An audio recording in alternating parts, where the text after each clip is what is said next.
스갱 아저씨의 염소 알퐁스 도데글. 스갱 아저씨는 한 번도 염소를 제대로 키워보지 못했어요. 염소들이 줄을 끊고서 산으로 도망쳐 버렸거든요. 그리고 산속에서 늑대에게 잡아먹히는 거예요. 스갱 아저씨는 그렇게 염소 6마리를 잃고 말았어요. 그 염소들은 정말 고집불통이었어요. 스갱 아저씨 역시 고집불통이었어요. 7번째 염소를 또 샀거든요. 새하얗고 긴 털을 가진 조그맣고 순한 염소였어요. 스갱 아저씨는 염소에게 블랑슈트라는 이름을 지어주었어요. 블랑슈트는 스갱 아저씨가 치즈를 만들기 위해 젖을 짤 때에도 가만히 있었고 털을 쓰다듬어 줄 때도 얌전히 웃고 있었어요. 스갱 아저씨는 말했어요. 이 애는 우리 집을 좋아하는구나. 절대로 도망가지 않을 거야. 하지만 그건 틀린 생각이었어요. 블랑슈트도 서서히 실증이 나고 있었던 거예요. 블랑슈트는 산을 바라보면서 생각했어요. 저곳은 여기보다 훨씬 좋을까야, 맴. 아름다운 꽃덤불 속을 자유롭게 뛰어다닐 수 있다면 얼마나 좋을까, 맴. 내 목을 재는 이 줄만 없다면 저곳으로 갈 수 있을 텐데. 블랑슈트는 끊임없이 산으로 가는 꿈을 꾸었고 풀을 뜯어먹는 일조차 잊어버리게 되었어요. 블랑슈트는 점점 야위어갔고 젖의 양도 줄어갔어요. 스갱 아저씨는 아침마다 젖을 짜러 왔지만 한 방울의 우유도 얻을 수 없었어요. 스갱 아저씨가 물었어요. 블랑슈트야, 어디 아픈 거냐? 블랑슈트는 맴 하고 울기만 했어요. 사실은 이렇게 말하고 싶었죠. 아픈 게 아니에요. 스갱 아저씨, 전 그냥 지루할 뿐이에요. 산에서 뛰어놀고 싶어요, 매. 그런데 어느 날 블랑슈트가 용기를 내어 말했어요.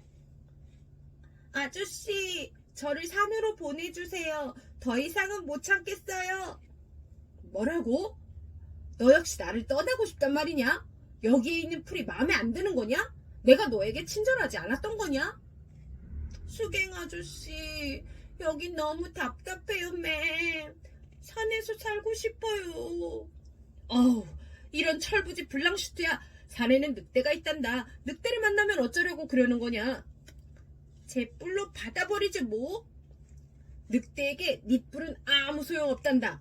너보다 더 큰 뿔을 가진 염소들도 모두 잡아먹히고 말았지. 아무래도 널 가둬둬야겠다. 스갱 아저씨는 깜깜한 창고에 블랑슈트를 가두어 버렸어요. 그러나 스갱 아저씨는 창문 닫는 것을 잊고 말았죠. 아저씨가 집으로 들어가자마자 블랑슈트는 창문으로 도망쳐 버렸어요. 블랑슈트는 한달음에 산으로 뛰어갔어요. 블랑슈트가 지날 때마다 온갖 꽃들이 활짝 피어났어요.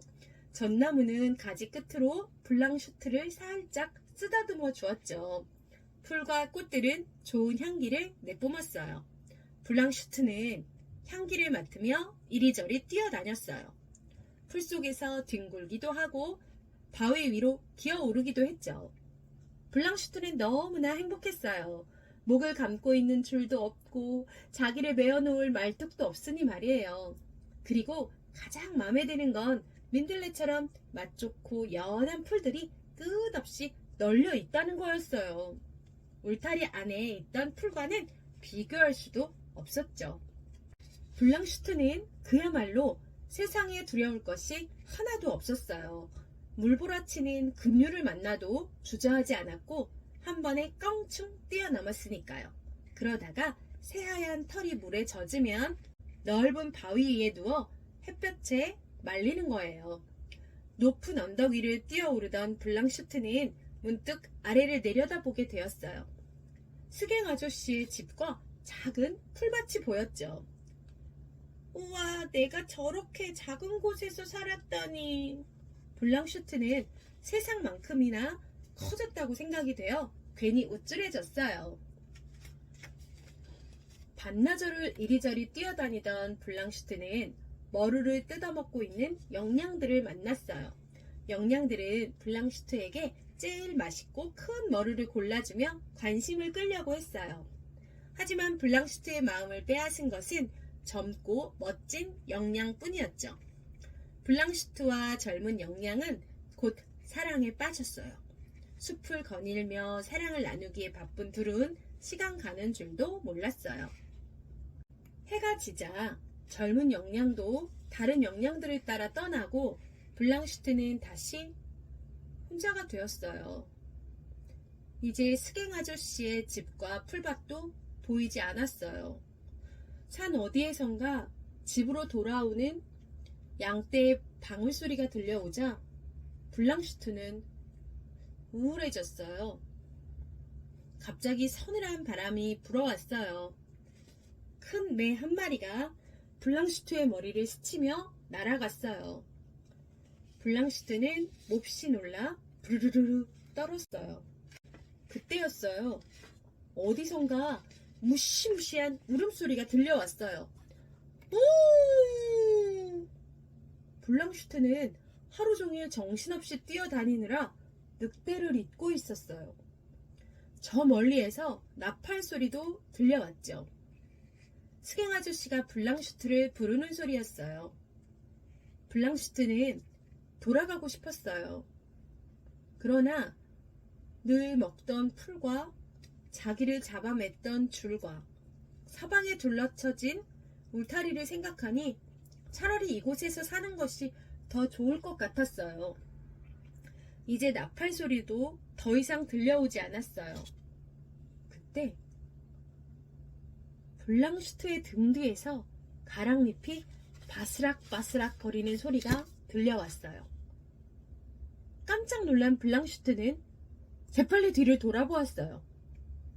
헉! 늑대가 두 눈을 번뜩이고 있었어요. 바로 너로구나, 스갱 아저씨의 염소가. 늑대는 길다랗고 새빨간 혀로 입술을 핥았어요. 블랑슈트는 너무 무서워서 차라리 빨리 잡아먹히는 편이 나을 것 같았어요. 하지만 블랑슈트는 곧 마음을 고쳐먹었어요. 작지만 단단한 자신의 뿔로 힘 닿는 데까지 싸우리라 결심한 거예요. 늑대가 천천히 다가오고 있었어요. 블랑슈트는 작은 뿔을 세우고 늑대에게 맹렬히 덤벼들었어요. 늑대는 생각지도 못했던 블랑슈트의 공격에 한 걸음 뒤로 물러섰어요. 아주 잠깐이었지만 고요한 시간이 흘렀어요. 블랑슈트는 이 순간을 놓치지 않고 한 입 가득 풀을 뜯어먹었어요. 그리고 늑대를 향해 돌진했죠. 늑대와 블랑슈트는 싸우고 또 싸웠어요. 블랑슈트는 밤새도록 늑대와 맞서 싸웠어요. 마침내 별들이 하나 둘씩 모습을 감추고 저 멀리 햇살이 비쳐오고 있었어요. 아, 이제 끝이로구나. 날이 밝아오기만을 간절히 바랐던 블랑슈트가 말했어요. 블랑슈트는 새하얀 털을 붉게 물들이며 땅에 쓰러졌어요. 이제야 끝났구나, 늑대가 말했어요. 그리고 블랑슈트를 잡아먹었어요. 끝.